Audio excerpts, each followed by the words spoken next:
तो पीओके और पाकिस्तान में भारतीय सेना ने जिन टारगेट को भस्म किया वो कौन कौन है, अब इसे समझिए। सबसे पहले पीओके की बात। मुजफ्फराबाद में सवाई, मुजफ्फराबाद में ही सैयदना, कोटली में गुलपुर, कोटली में ही अब्बास और भिंबर पीओके में भारतीय सेना ने इन 5 जगहों पर हमले किए। मुजफ्फराबाद का सवाई एलओसी से 30 किलोमीटर की दूरी पर है। मुजफ्फराबाद सैयदना इलाका एलओसी से 20 किलोमीटर की दूरी पर है। कोटली का गुलपुर एलओसी से दूरी 30 किलोमीटर की है।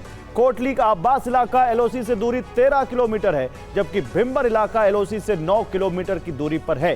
पीओके के इन इलाकों में मिसाइल वर्षा कर भारतीय सेना ने आतंकी ठिकानों का अंत कर दिया। भारतीय सेना ने पीओके के साथ साथ पाकिस्तानी धरती पर भी एयर अटैक किए। पाकिस्तान में आतंक के 4 अड्डों को तबाह किया गया। सियालकोट का सरजाल, सियालकोट में ही मौजूद महमूना, मुरीद के और बहावलपुर। सियालकोट का सरजाल अंतर्राष्ट्रीय सीमा से 6 किलोमीटर दूर है। सियालकोट का महमूना इलाका इंटरनेशनल बॉर्डर से 10 किलोमीटर दूर है, जबकि मुरीद के अंतर्राष्ट्रीय सीमा से 20 किलोमीटर की दूरी पर है। लेकिन बहावलपुर इंटरनेशनल बॉर्डर से 100 किलोमीटर दूर है। यानी भारत ने पाकिस्तान में 100 किलोमीटर अंदर तक हमले किए। भारतीय सेना ने मुजफ्फराबाद में 2 आतंकी अड्डों को तबाह किया। कोटली में भी 2 टेरर कैंप को भस्म किया। भिंबर में 1, सियालकोट में 2, मुरीद के में 1 और बहावलपुर में आतंक के 1 हेडक्वार्टर को तहस नहस कर दिया।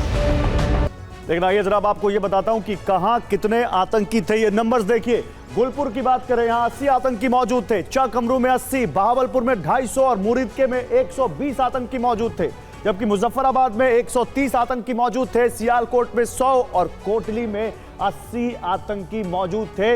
यानी कुल 840 आतंकी अड्डों पर मौजूद थे, जिनमें 100 से ज्यादा मारे गए। मुजफ्फराबाद में लश्कर के आतंकी वकास और हसन मारे गए।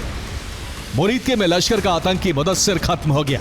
एयर स्ट्राइक में लश्कर का हाफिज अब्दुल मलिक भी मारा गया। रिपोर्ट के मुताबिक लश्कर का शाहीन मकसूद भी जहन्नुम पहुंच चुका है।